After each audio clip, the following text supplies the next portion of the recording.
laawol kisal ko laawol peewal e ɓantal. o wi juuɗi de juuloɓe ndataro ɗo haala ko faalaɗa haalude ceerno oɗo aya wa hadihi l ayatu l karimatu nassun oɗo aya tedduɗo ko ƴiyal fi wujubi sunna sunna de e waɗɗagol assalati ma al jamaa waɗɗagol julde nde wondude e jamaa wal musharakati lil musallina fi salati fa subhanallah e kafi dugol ngol e juuloɓen fi salati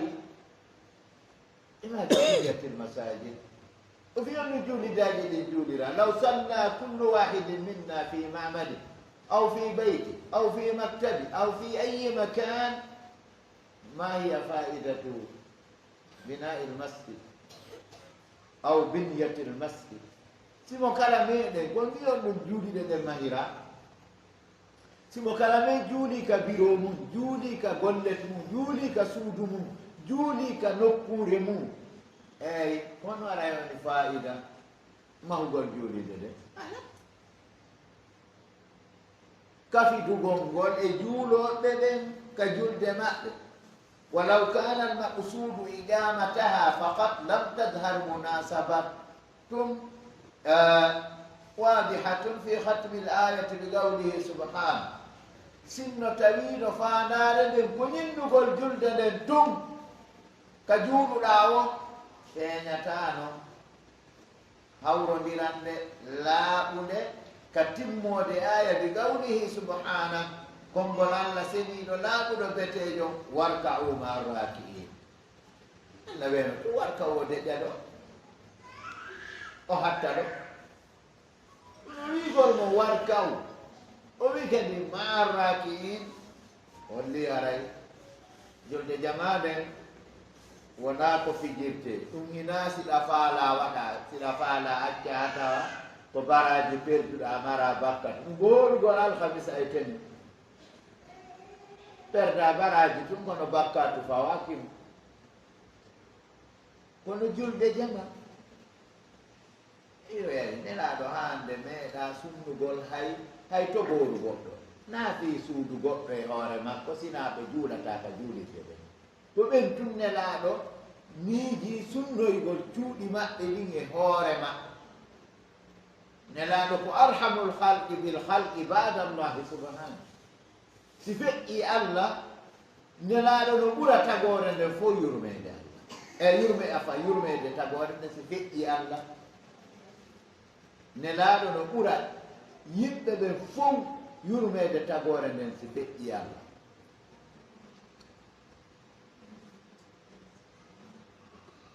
allah wi nokkugo hafidu ala salawati wassalati lwusta wa qumu lillahi qanitin reene dow julɗe ɗen joyi reenon kadi e julɗe hakkundere nden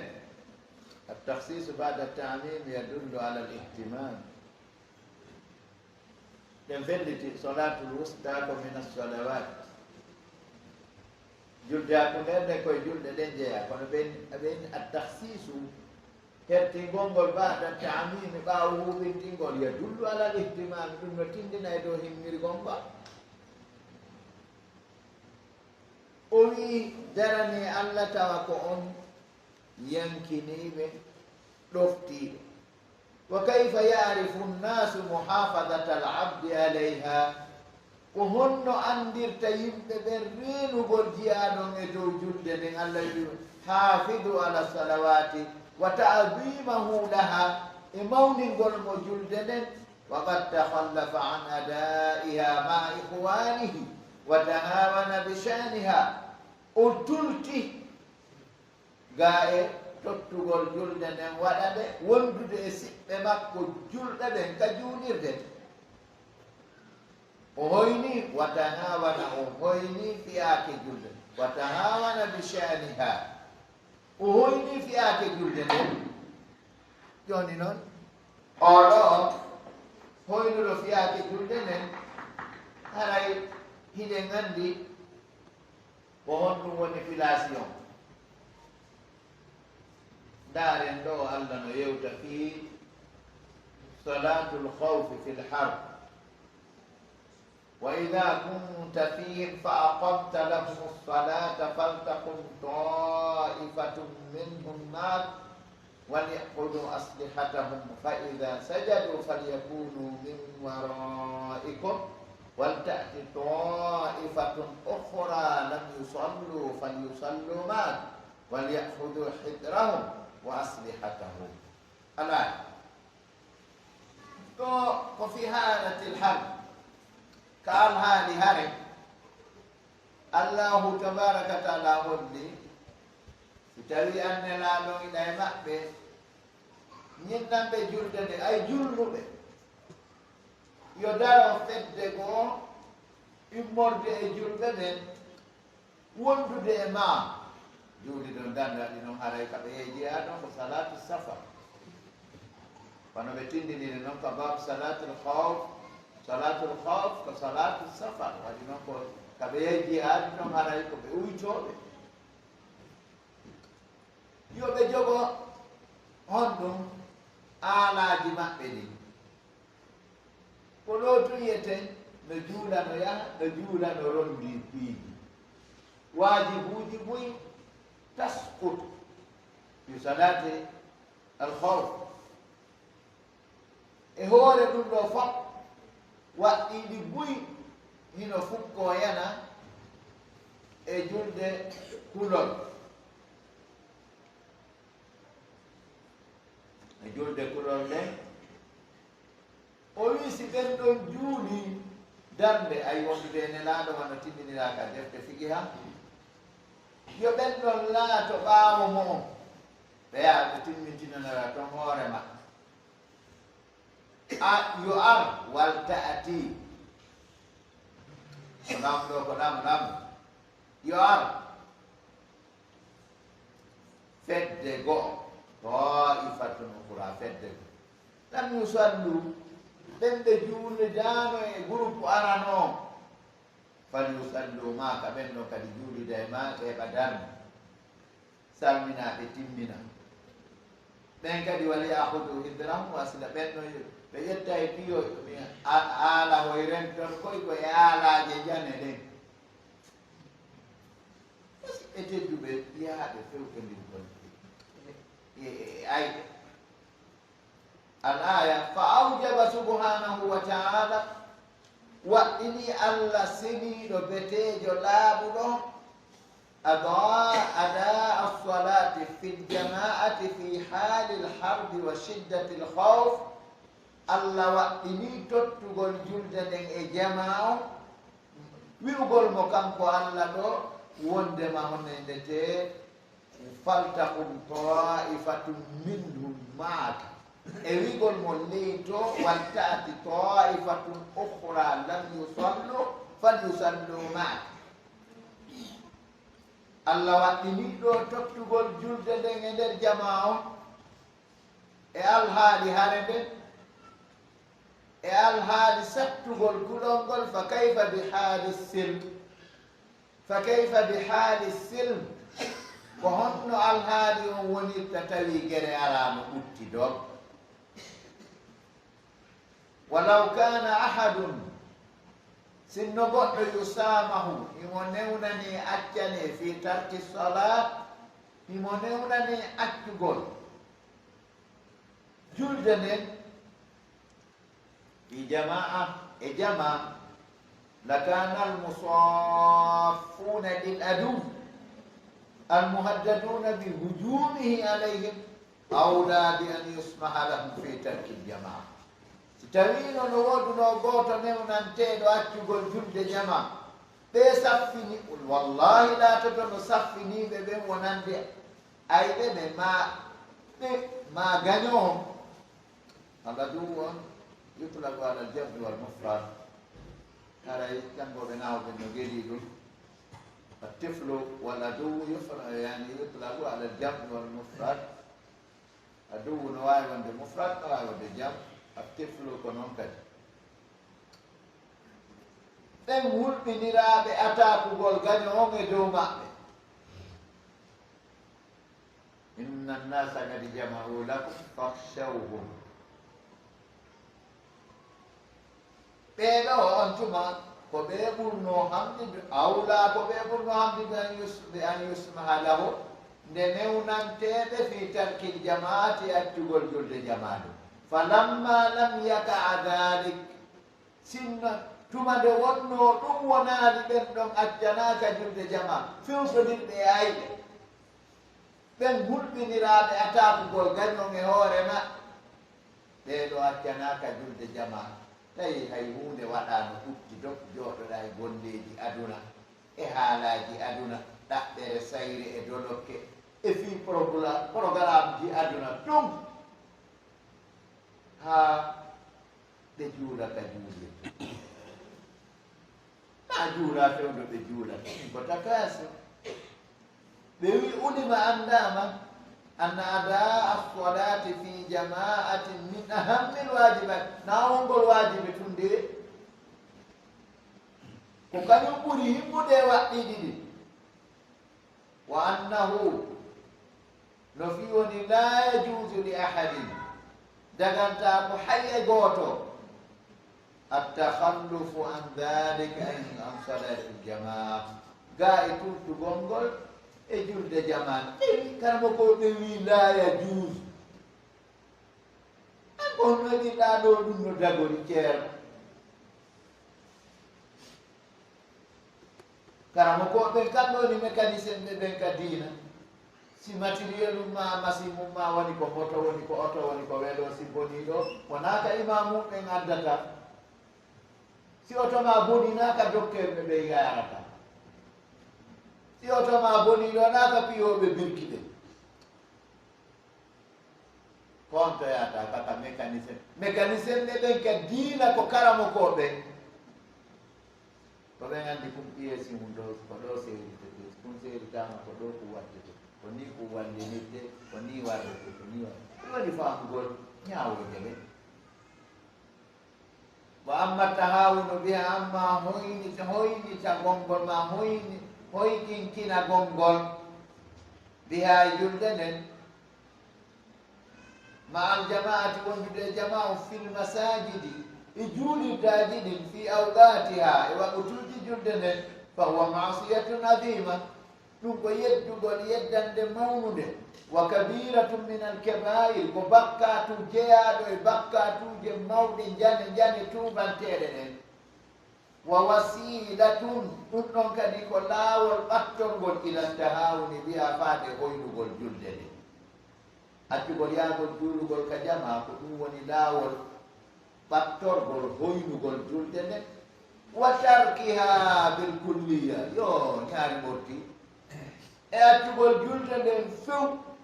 neɗɗo deyimo acca julde nañande wotere to o wiyata patak o tetto julde ko ni o yaara wonde o yaha o tawa darde tati juulama o heɓa woote, ma wonde o yaha tawa darde juulama o heɓa tati,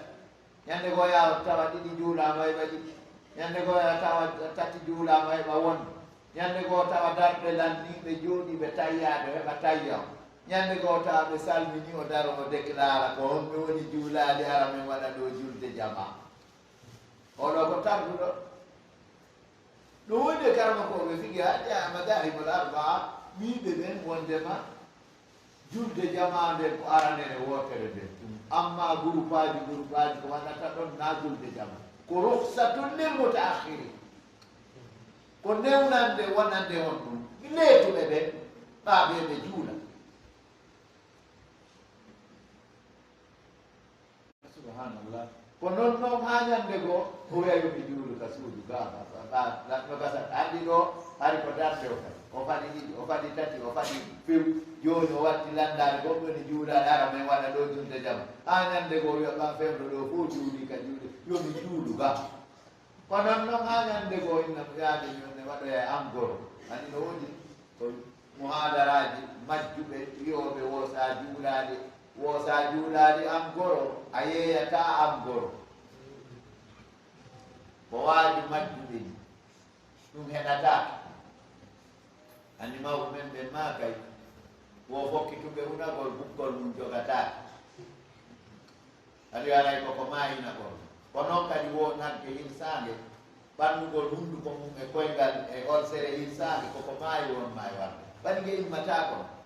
madama nge gaynama hirse kono an sa ɓanni noon karama on nge dampima a maayay ko maayi warino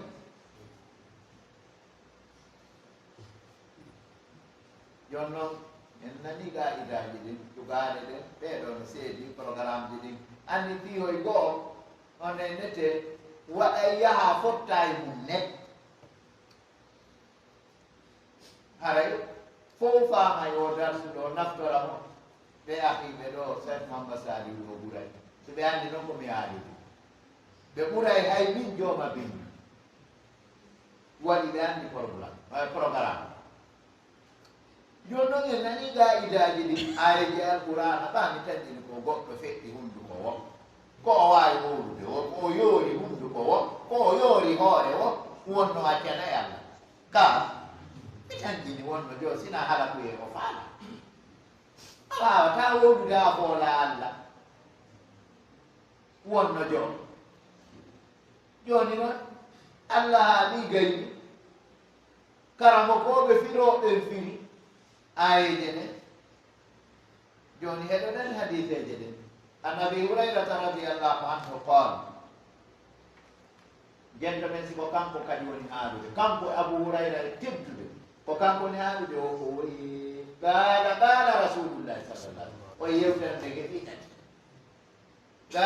qala rasulullahi sallallah o maaki nelaɗo allah maaki laqad hamamtu gomɗiini himmiri an amura bisolati fatukama nde mi yamirta julde nden nde darnani ثم آمر رجلا فيصلي بالناس refti kadi mi yamira gorko o julna yimɓe ɓen ko ɓe ɓe juuloyta ka juulide tum watta nelaɗo acca julde no darnana ya summugol juuɗe nelaɗo kamɓe tigi wiɓe julde jama nden ko waajibi ɓe acci julde no darnana holli sunnoygol cuuɗi ɓe arata juulugol ɓe no ɓuri julde jama binassul hadis o hadise kadi a ko wawɗa feƴƴuɗa hunduko ata darta muttafaqun aley ɓe maaki tumma amura rajulan fa yusalliya binnas reftimi yamira gorko o julna yimɓe ɓen tumma antali o reftimi fokkitiɗa maiya wondude an bi rijalin e worɓe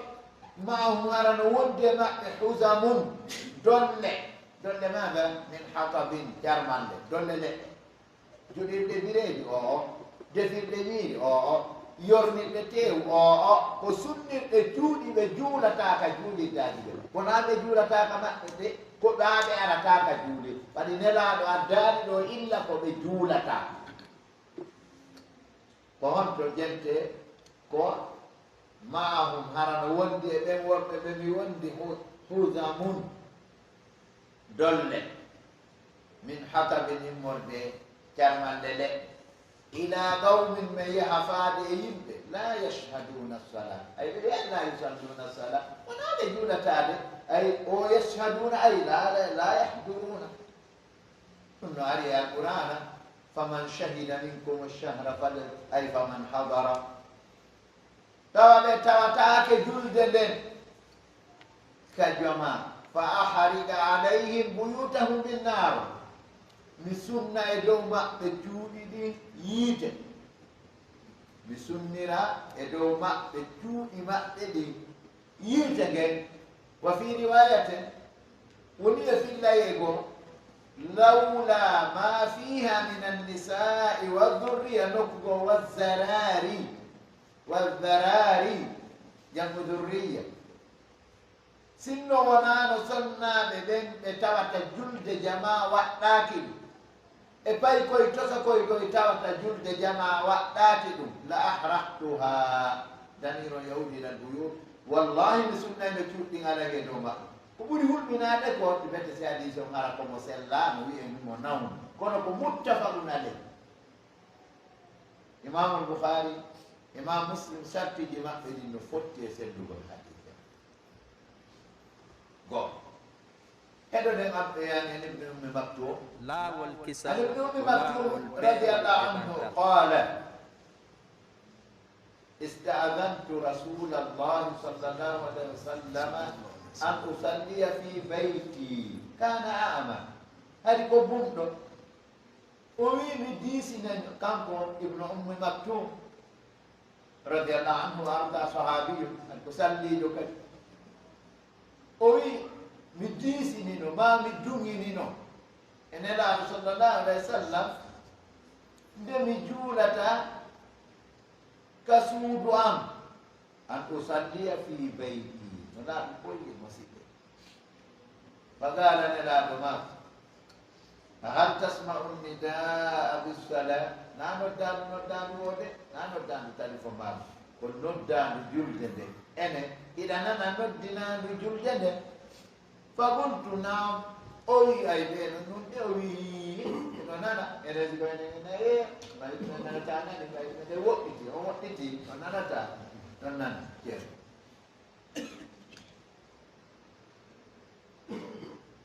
a jeb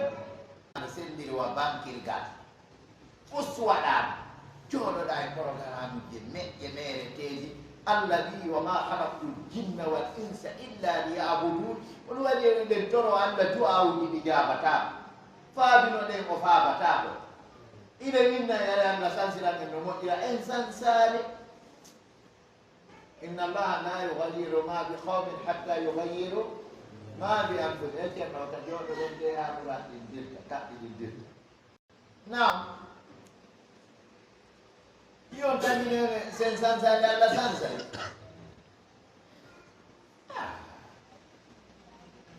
wallahi ɗum ɗo no yuru nelaɗo wii bunɗo on laajiɗuɗaka russa mi heɓa naanino ngam yo nooto yow ka juulide juuloya an andi no gerdata sa memal siyawno a ɓuɓɓoto sa umtoto e ka e jooni ajib nelaɗo annda no laawi goo moƴƴa ɗiɓenɓi woni jebbi ɗiɗi ka hadiseje mayi heɗoɗen abdoulah ibnu abbas mo gandu hadiseje tati jokkodi oɗo ko jeeyaɓe fuqahau sahaba sakko wona joni a wawiɗo ustas oyi koye jangga kono abdoulah ibnu abbas jangga ala ya tardi ɗum taw ko feetere koye wigol abdoulah ibnu abbas jangga taw arayta duwa haɓɓe naɓe ka feetuɓe ɓe ñawdete to an ibnu abbas radiallahu anhuma qala rasul kanko waren hayna kanko woni haali hadith mawqufo e makkongu no ɓaawo to ɗo ko ɓe filloto ko neɗaɗo maaki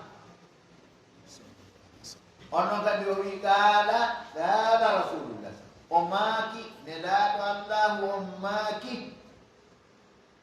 yo allah am juuɗe maɓɓe hisinaɓe man sami'a nidaa falam ya'ti fala salata lahu illa min udri mayde kene mi ko an programme o maaki ka tawi ɓe wi kala nanɗo noddinaano ndu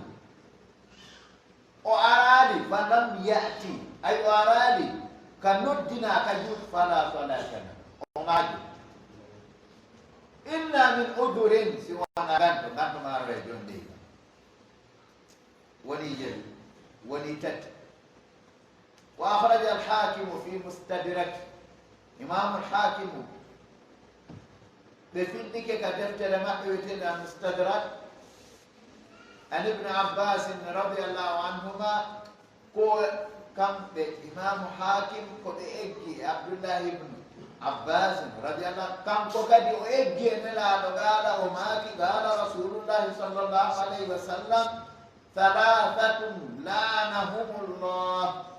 tato allah huɗiɗo haydi tawi joni awa julde ma nen no sendi kono mo rondike kan suddari kurdi allah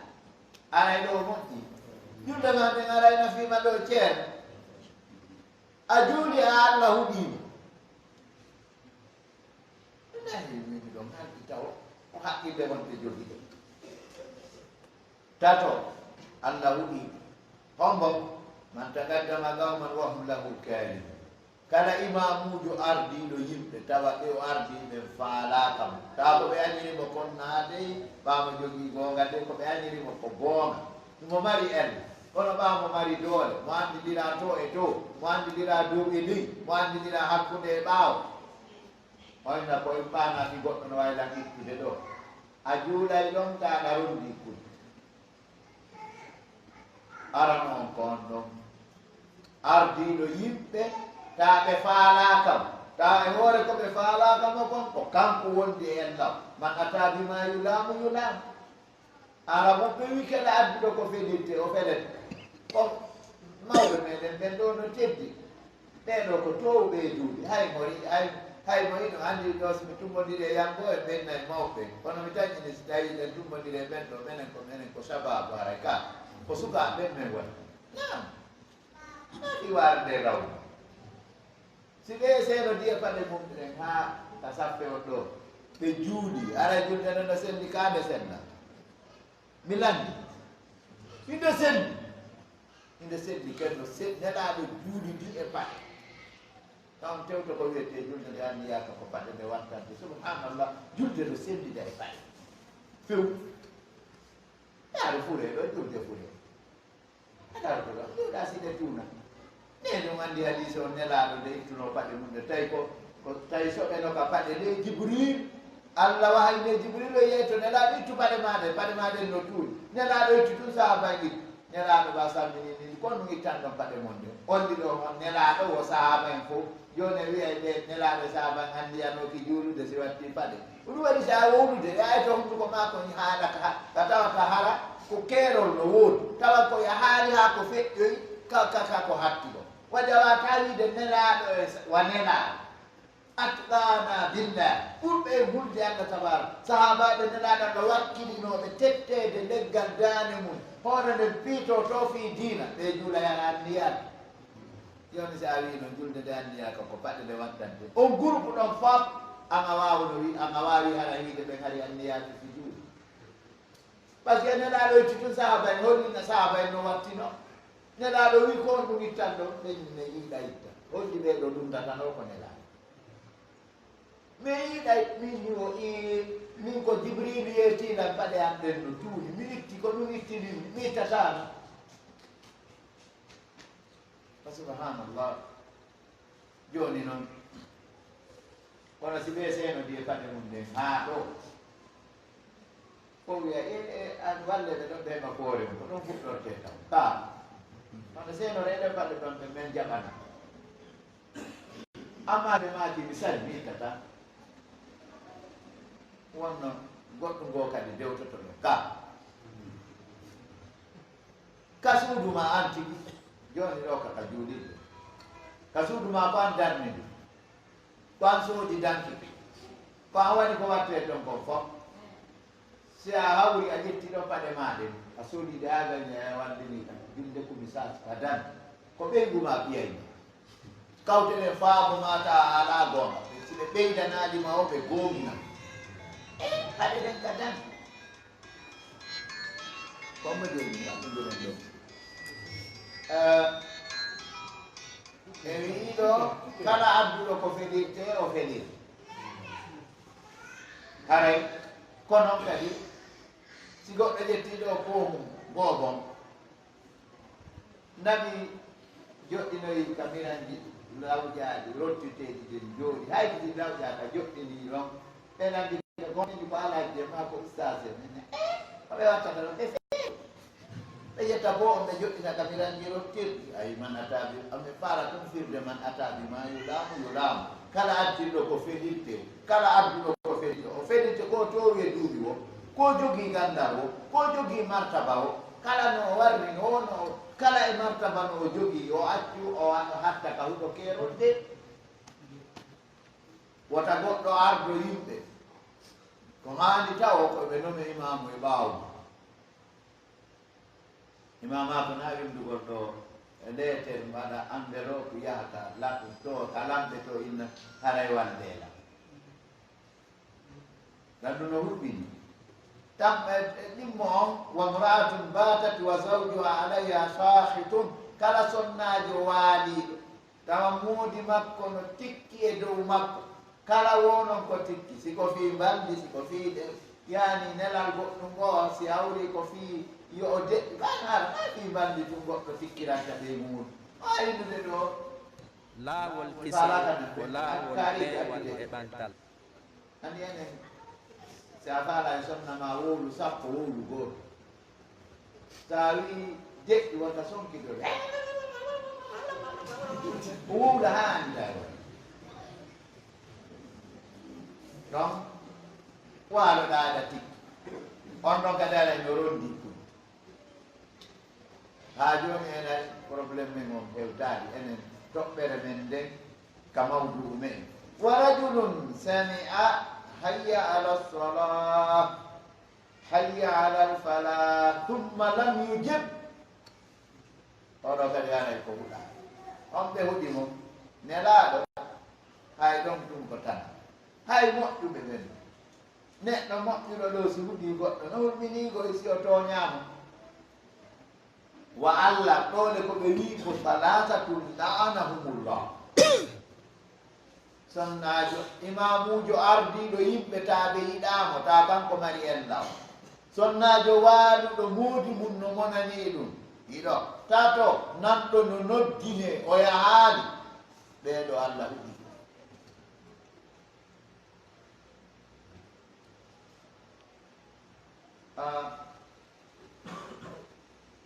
haray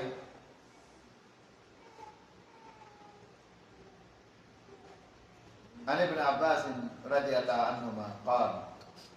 قال رسول الله ها جوني او كدي عبد الله بن عباس دي حديث تاتي ارض دي دو فق كو كانكو ولي صحابي الحديث وما كنا لا ما قال رسول الله صلى الله عليه وسلم وما كنا لا ما من سمع النداء كلا ان ندنا من فلم يمنعه min ittibaihi udrun tawa haɗalimo jokkugol noddinani ɗum ganto ɗaɗuɓe wa mal udr ko ɗum woni ganto mo no wande ɓe ɓen koye jiwoy ɗo falama bonnude hirde ni waɗi so ɓe waɗi mo adara yaasi ton mo adaraji ɗiɗi watta gaside ɓe maaki kamɓe nelaɗo kala nanɗo noddinanu ɗum haɗani mon jokkugol ɗu ay yaagol andi ka noddina toon nganto sahaba en wi enenelaɗo ko honɗum woni wa mal udr ko honɗum woni nganto ngon qala nelaɗo maki hawfun aw maradun kulol pandino sakki ka laaw ma mboddu ma ɗum woni caangol yoolowo ma bandi ɗeɗɗoɓe ma ɗum woni boddi ma bariru ngatu ɗum ɗo woni on haw aw mara ɗum ha dan tiginanaw ɗum hayoya kara mo goɗɗo wi sa juulay no fewno selluɗa sa nawni a windan ɗum baraji juuɗe si a juulay no fewno jooɗiɗa ka suudu sa bayasi fi a ulti onnenete a timminante ko juulaynoɗa baraji ɓe wi lam tuqbalu minhu salatu llati salla sikanton nan woɓɓe landino ene julde nde jaɓataki jonno awa jente nelaɗo maaki maradun hawfun aw maradun kala on nanɗo noddine o jokka haɗali mo jokkugol noddinan ɗum ganto sahaban kon maaki kon woni ganto ngon ɓe maaki ko kulol ma ɗum nawnare lam tuqbal minhu salatu llati salla rawahu abu dawuda wa ibn hibban fi sahih wa ibn majah fi sunan inni wujudde de o juuli den jaɓata wa an Mu'adh ibn Anas an Rasulillah sallallahu alaihi wasallam gama yo sahabaje ɗo qala annahu qala kanko o maari hombo maaki nelaɗo annahu qala par ce que o wi وعن معاذ بن أنس عن رسول الله صلى الله عليه وسلم أنه قال أين لا دماء الجفاء يورغ المرنة والكفر كيف راكم والنفاق نافقاكم من لمن سمع النداء أو لمن سمع منادي الله ينادي إلى الصلاة فلا يجيب. رواه أحمد والطبراني. يقول بأننا كيفراكم في دياغا ngal wonani kala on nanɗo noddowo allah salliɓe ɓen ko munaadi allah boykitugol salli ko diina boykituɗa. docteur mouhamadou ibari hafidahullahu wa raa wa gayru ko noon sayko abbadi muhaddisul madina minani ɗiɓɓe ɗo no maaka wo sa jalkiti salli wo hara heɗi bakka tuuba kadi ko diina boy jalkituɗa ɗo waɗi wiyoɓe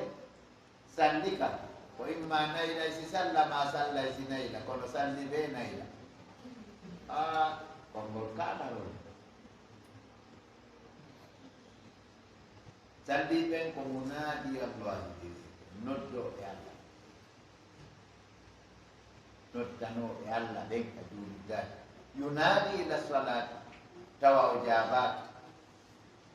wa fi riwayatin li tabrani qala rasulullah sallallah alih goɓɓe mbi keferaku e naafiɗiyagal e yorugol ɓernde ɗum ɗon haray gandi ko probléme moƴanaɗo waɗi so e ɗiɗi nelaɗo allah maaki qala rasulullah sallallah alih wa sallam bi hasbi lmumini e teele ɓe tabintinani o ɗo gomɗina yoni neɗɗo gomɗinɗon min alchagai walhoybati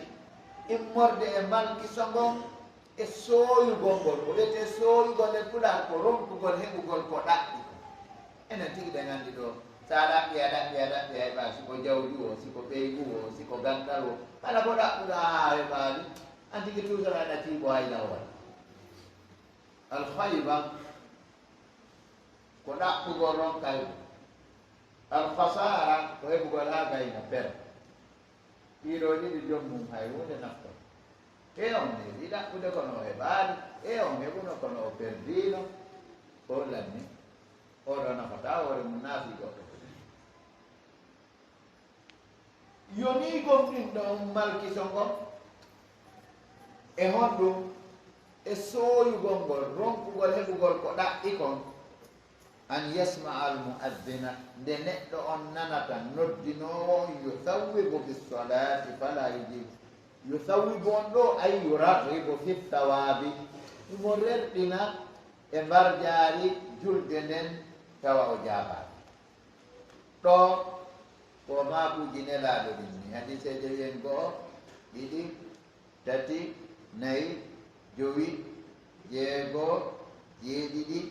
jeetati aren ka maakuji sahaba en ko ɗon wonɗen sakkitorde neɗo ɗen ɓen ɗon kadi nanen ɓen kadi ko maaki e fii julde jama an amiri lmuminina umar bni lkhattabi radiallahu an qal e gama e amiru gomɗinɓe ɓe umar bne lkhattab radiallahu anhu qala o maali ma baalu aqwamin ko honɗum woni fiyaake yimɓe jente moƴƴa yatakhallafuna ani lsalat hiɓe tultaga e julde nden fayatakhallafu litakhallufihim akharun a juula ka joƴiɗa juuluɗa ɗo wayɓa amuɗo ɓurma jogiiɗo an siɗa jogino 80 ngamelo goɗɗo mo 90 ngamelo ara tawte ɗo juulo neɓata goɗɗo kadi ara ne ay yatakhallafu akharuna bitakhallufi tultira ka juulirde sabu tultugol makko ngol woɓɓe goɗɗo yaha baga hara sokkitino e suudu juula kono a sinci ka juula musalla a acci juulirde nden a woni taho go'ogon a waɗi ella a tantal masjida a ɓolɗini juulirde nden go'o wa ahramta nafsaka thawaba a ɗali hoorema baraji wa kadhalika aidan wa sababta bi takhallufi al akharin a woni sabu yo woɓɓe goo tuli omar radiallahu anhu ni fa yatakhallafu li takhallufihim wigol mo ɗo ma balu aqwamin yatakhallafuna an lsalat fa yatakhallafu li takhallufihim akhar ko hawaɓe honɗum woni fiyaake yimɓe ɓe no tultaga e julde nden ka juulirde tultiran fii tultugol maɓɓe ngol woɓɓe goo o wi la an yahduru sala umar ko dekere joni woni wallahi maɓe tawi julde jamane aw la abathanna alay mami nelami mami innina e dow maɓɓe man yujafi riqabahum ommono woɗɗintina daaɓe maɓɓe ɗen ga e ɓanndu ndu umar kandi marano rottide ɗi jugol heɗo ɗen mo ari ko kanko laami aduna on julɓe ɓen kanko wonno lanɗo on julɓe ɓen aduna on fof joni noon o windani gouverneur ɓe makko ɓen leeteri وقد كتب رضي الله عنه إلى الأمراء في الأمصار عمر رضي الله عنه وندن أمير بمون بمون gouverneur بمون بين كتاي وما إن أهم أموركم عندي الصلاة عندك أقول همود في أبوجي من فوق أمن لن تمنهم وجلد فمن حفظها فقد حفظ الدين kala o reenuɗo julde nden gomɗi o reeni diina makko kam ta goɗɗo no koye payannoɗo hoora wakkilo tawa haaju mum ala e julde jente moƴƴa faman hafidaha kala o reenuɗo julde nden faqad hafida diina gomɗi on ɗon reeni diina mum kam wa man bayya'aha kala o yeeɓuɗo julde nden fa huwa lima siwaha abya haray on ɗon o hina julde nden konko ɗon o ɓurata yeeɓude si goɗɗo yeebi julde ko hina julde ko ɗon o ɓurata yeebu wa min al muhafadati alayha umaru no yewta en radiallahu anhu ko ɓe nelaaɗo ni no jeeya e reenugol ngol e dow julde nden ada'uha jama'atan fil masajid anani ceerno ada'uha ada'u e julde nden juulugol julde nden tottugol julde nden jama'atan jama fil masajidi ka nder juulirdaani maɗa nder juuɗi de aɓor nelaaɗo wawde makude ma ɓur umar radiallahu anhu wawde yewtude arabiyun hullas arabujo nawɗo pol enen ko kocco kacca taƴa tokka ma tappa lappa arabu meɗen wagala joni en nani ɗo umar ko maaki ni nokkeeni ɗiɗi ɗa kon woni fiyaaka yimɓe ɓe no tulta ga e julde jama nden tultira sabu tultugol maɓɓe woɓɓe goo si ɓe yahaani ka juulugol mi imminay ko senda daaɓe maɓɓe ɗen e ɓanndu goo ɗiɗi o windani amiruɓe makko ɓe gouverneur ɓe makko ɓe nde to wi ko ɓuri himmude e fiyakuuji mon ɗin fof ko en service ji ɗin fof ko julde ɗe kala reenuɗo nde o reeni ɗino kala yeeɓuɗo nde ko hina julde kon ko ɗum o ɓurata yeeɓude haray no jeeya e reenugol julde nden tottugol julde nden jama fil masajidi ka nden juuliddaaki ɗo ko umar heɗo ɗen abdoullahi ibnu masud radiallahu anhu wa qala ibnu masudi radiallahu anhu man sarrahu an yalga allaha gadan musliman kala on mo tawi no weltini ɗum nde o hawroyta e allah janngo yawmal qiyama hay ko o julɗo falyuhafid ala haulai salawati lhams yo o reenu e dow ɗeɗo julɗe jowi haythu yunada bihinna ayna yunada bihinna fil masajid ahsanta ya ahmad ahsanta ya ahmad fil masajid andi si ɓe wino ɗo tun falyuhafid ala haulai salawati lhamsi o deƴƴi ɗon abdoullahi ibnu mas'ud ɓe witi assabiquna al awwalun kono o wi hayɗo yunada bihi nokku ka julɗe ɗen noddana ɗon fa inna allaha taala jente moƴƴa o hadise ɗo ɗum kafana dalilan wonde julde jama ko waaji fa inna allaha taala tabitino allah towɗon shara'a li nabiyikum sunan alhuda allahu towɗon shar'inani annabi moɗon sunnaji peewal ngal wa innahunna tabitino julɗe ɗen min sunanil huda julɗe ɗen ko jeeyaɗum e sunnaji peewal ngal walaw annakum sinno onon sallaytum fi buyutikum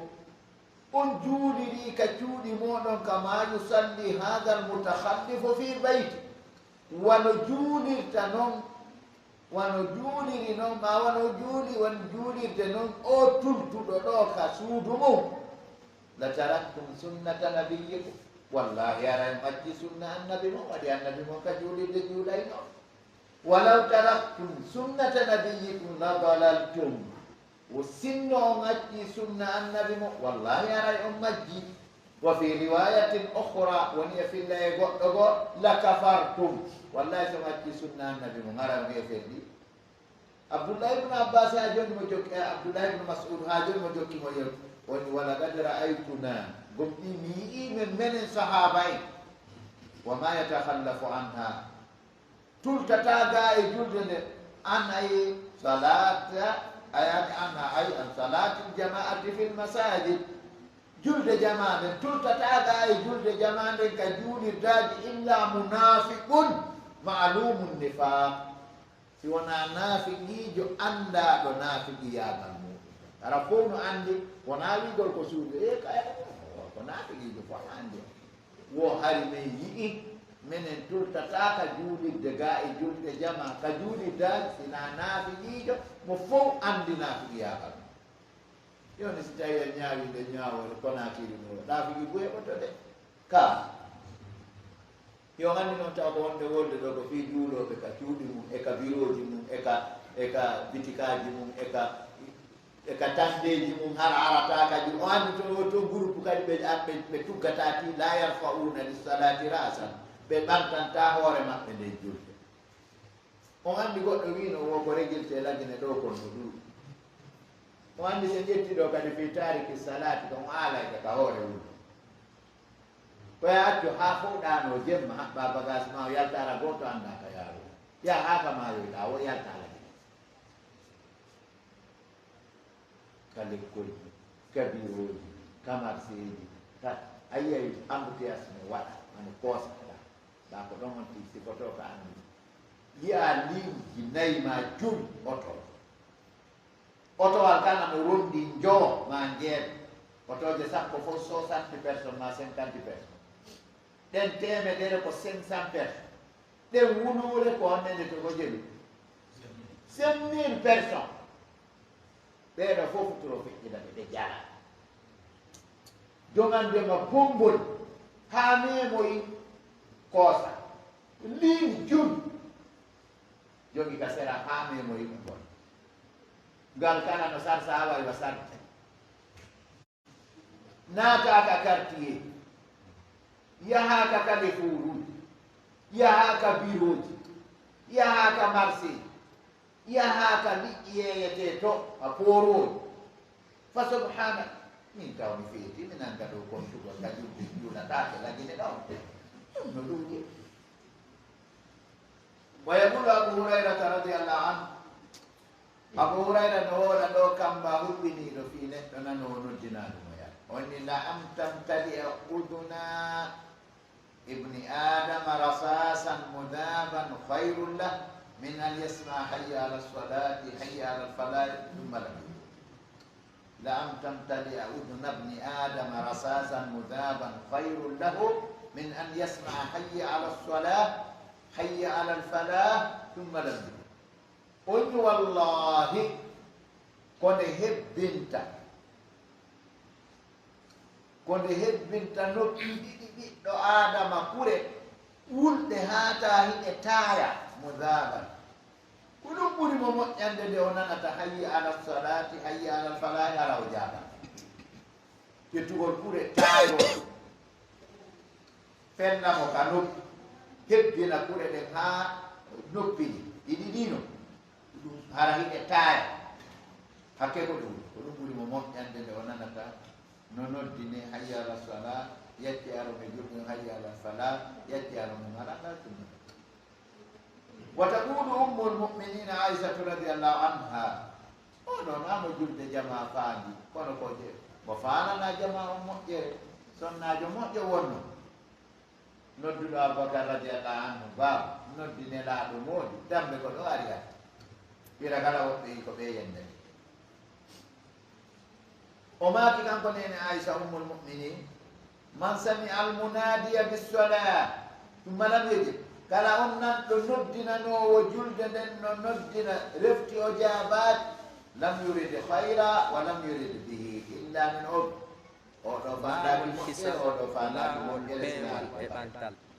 وسئل ابن عباس رضي الله عنهما عن رجل يقوم الليل ويصوم النهار عبد الله بن عباس رضي الله عنه لندن في غرقمونو دارو جمع فوجولا أهورا نلورما نافي وهو لا يشهد الجمعة ولا الجماعة كون يحتاج الجمعة ويحتاج الجماعة فقال عبد الله بن عباس بآل بطلت صلاته في الليل وبآل بطل صومه في النهار وبه هو في النار يوم ando ya sonna jolor raino do kawtede kadi o juulayno jamma o raino ñalorma kono ɓenni o hiya tuubi jiranaha nelaɗo ma gano batalat salatuha aw batala sawmuha ko ɓe makuno kon ɗum fa hiya maga finna jonno musidɓe tedduɓe ɓe inni falaw anna salata aljama'ati فلولا أن صلاة الجماعة سن ونان جلد جماد فريدة كل فريدة لم يحكم ابن عباس رضي الله عنهما نياوتان عبد الله بن عباس على هذا الرجل إذو أولو قلت الذي قد جمع بين هاتين العبادتين وهي القيام بالليل والصيام بالنهار ويحكم عليه بالنهار Abdullah bin Abbas ñawatane ɗo oɗo naatugol yiite nde o hawtituɓe dewe ɗiɗi moolanade juulugol jemmagol e horugol ñalorma aray ko haa ɗo dalilaji ɗin e ɗa ko dalilaji ko kamɓu ɗo ko dalilaji kadi onne nette rerɗiɗi e kamɓu joni noon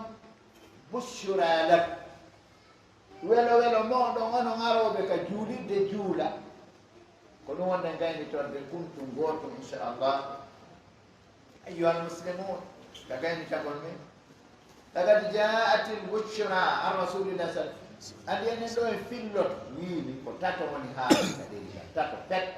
qala llah qala rasul qala llah min mi fillo e haala ka muñuɗen kam wonani woni haalude de welo welo aroɓe juulugol kadi hombo weltini ɓe rasulu sallallahu alayhi wa sallam mi fillito jumla o wota en sikku ko karamo kojo ma imamujo woni haalude ayyuhal muslimun kono yo julɓe laqad jaatil bushra gomɗi ari welo welo ngo an rasulillahi ko e gaynanaɗon sallallahu alayhi wa sallam li ahli salati fil masajid o yinon fa moƴƴade sat masal par ce que an ko ɗon ma sapporɓe ɗo an andi probléme seeɗa ko li ahadi solati welo welo ngon ko wodani ko yimɓe julde nde fil buyuti abadan fil masajidi ke juulirdaji fa qala alayhi salatu wassalam ko konngol windirtegol yuktabu bimai dahabi ngol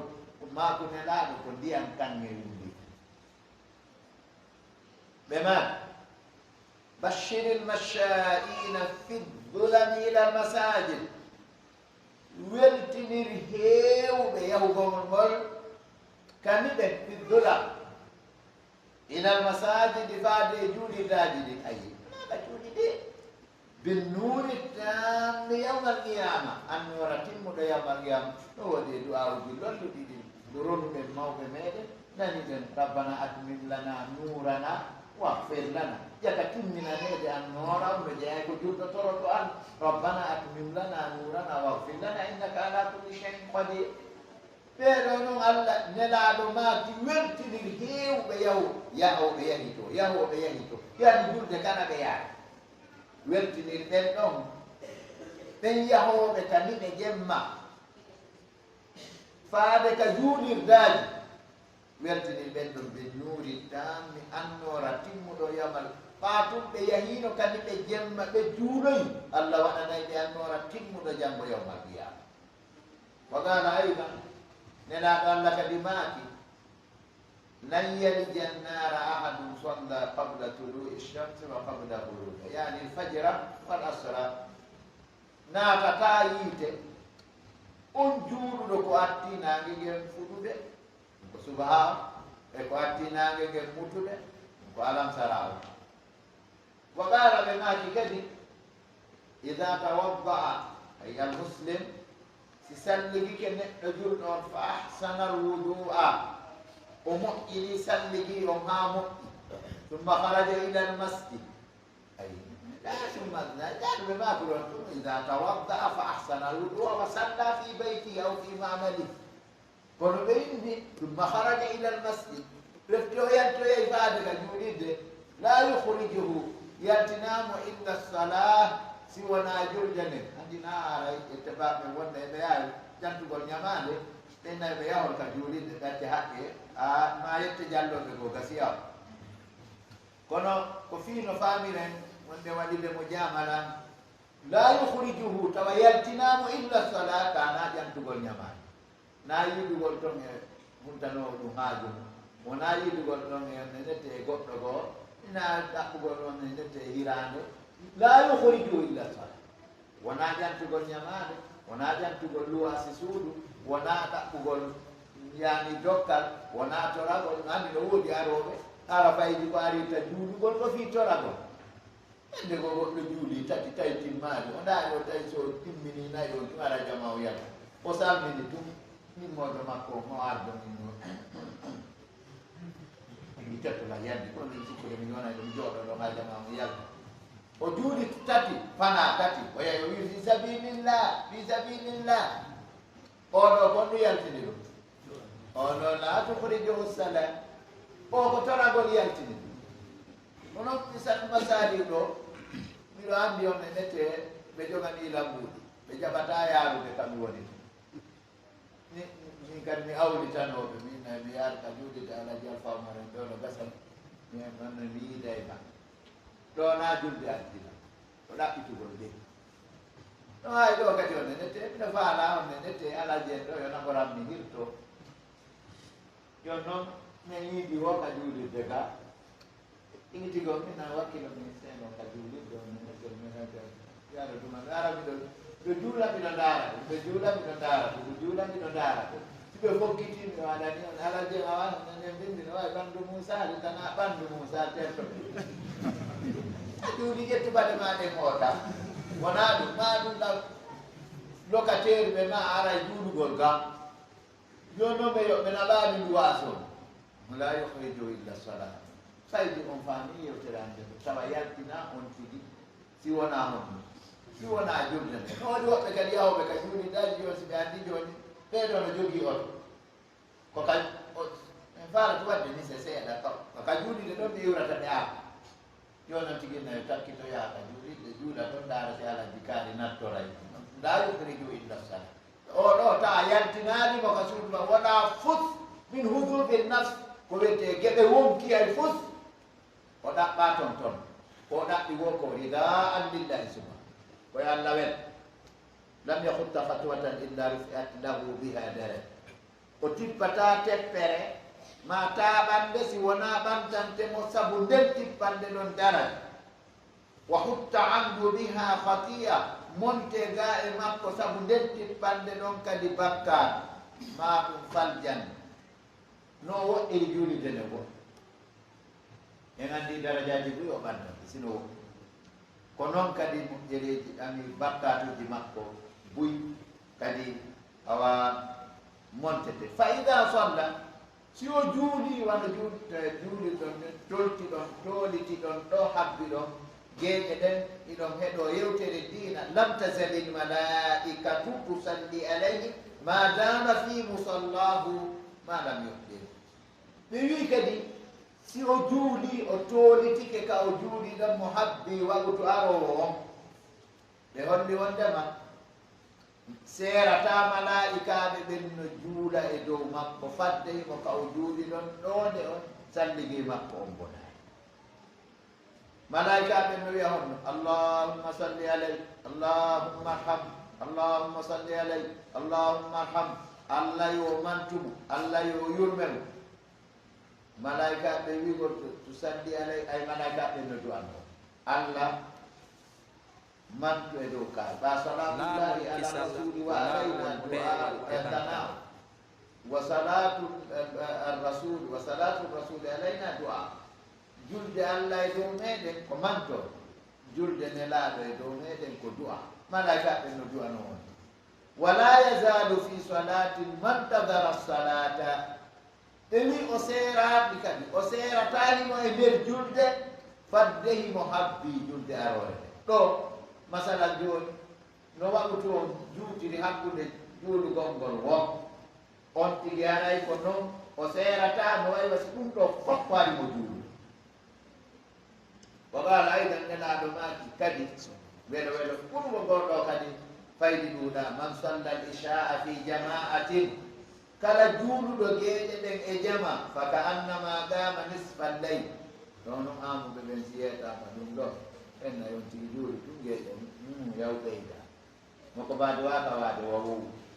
ka wallina e futuro imminama wobini on faami ɗum ɗon ne bimana juula e futuro geeƴe tum watta ɗon ya seraɗa sabbitina rabbika lalalladi kalgawata walladi gaddara baɗa andi oɗo e ɓajuɓe nano acce seeɗa o gayna on moya o ndaara télé ha 23 heures o saa o tuɗɗa ha 23 heures o ni ɗi wiyete saatu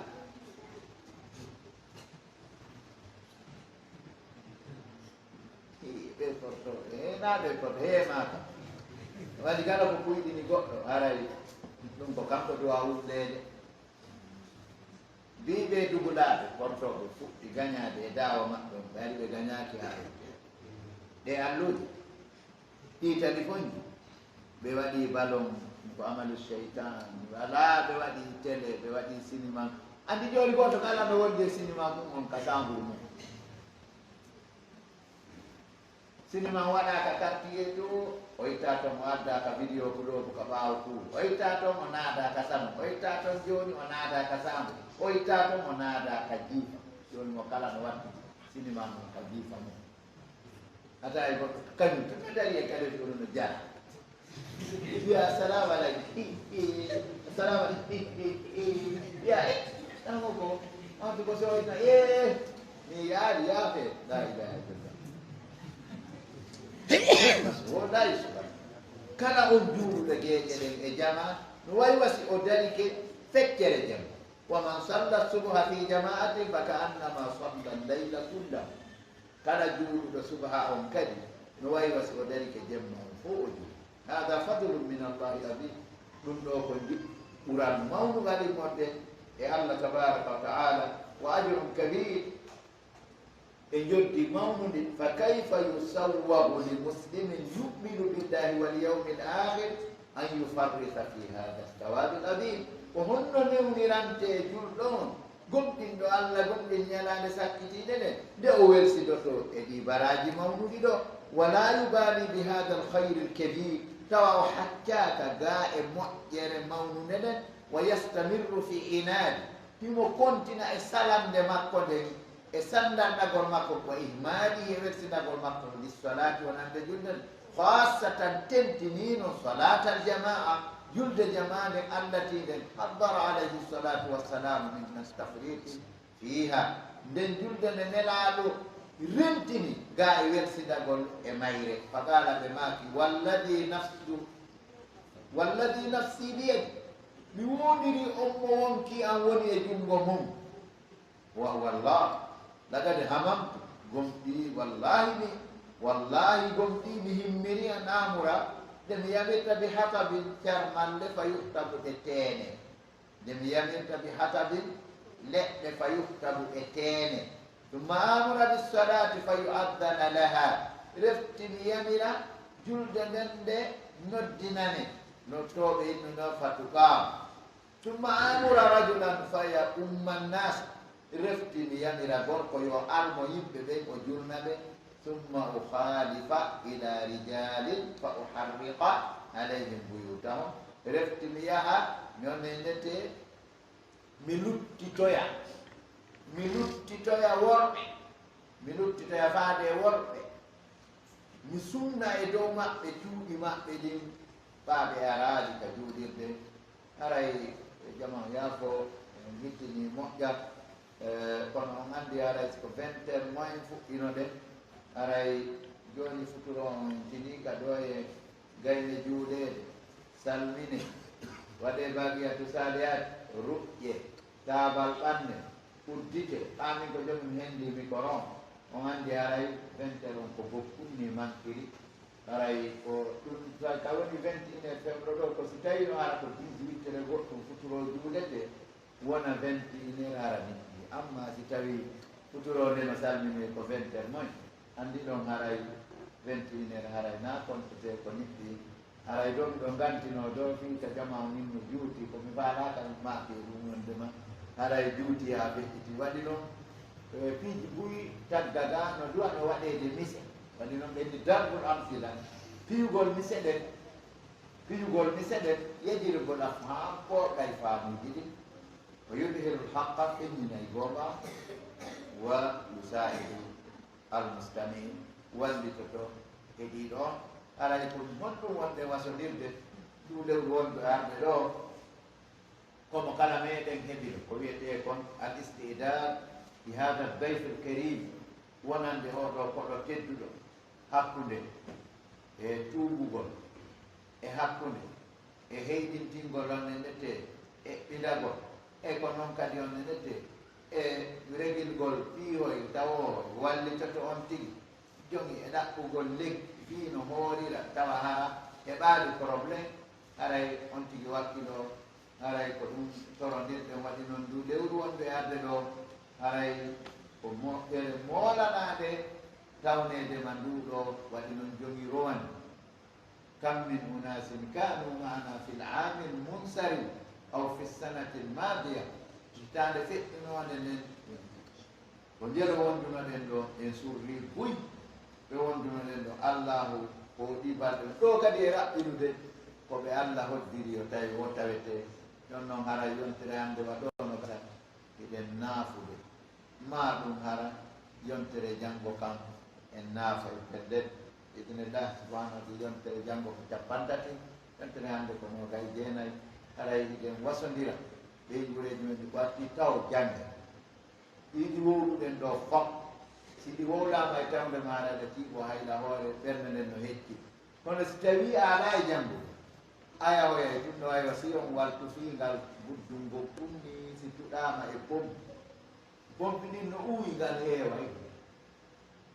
kono sa fermoyi pompi ɗi si tawi ɗan arno haa ka goolol ɗo wonay seeɗa tun pippo wonay seeɗa tun pippo wonay seeɗa tun pippo haa tawoya hewtoyino ni haa tawoya hay sintere ala ɗum noon haray koyen wakkilo jangi en diinan janganen diina men kam ko ɗum ɗon duwata ittude ɗum ɗo gooto yetatake ɗum ɗo o teeɗo ɗum kono majjere nden tuɗanaymo haa o teeɗo ɗi tanaji ɗi jantiɗen ɗo haray e jarni jama on e moƴƴugol heɗa husno biskima e hir en nanaari yimɓe no sownodira téléphone woto wallinaɗo ko tabal ha nande haray ɗen wattude maako on e sooke mawɓe meɗen ɓe ɓe ɓeydita ɗo ɓe remitano e maayo ɓe ma ɓe ɓeydita kala ko hana ɓeyditede ɗo ɓe jarnana en jama on ɓe du'ano en jama on inchallahu ɗaren no juuɗiren laawol kisal ko laawol peewal e ɓantal